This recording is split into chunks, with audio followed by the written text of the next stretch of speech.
Hello friends, today in this video I will show you how to fix your Windows license will expire soon on Windows 10.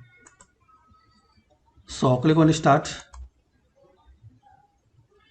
type here services, open services.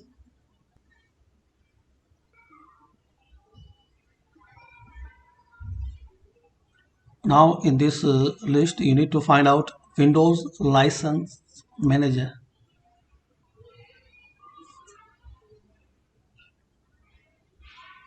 Double click on it.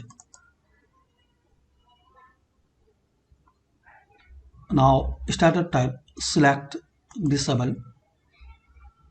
So select disabled. Then click on apply. Then OK.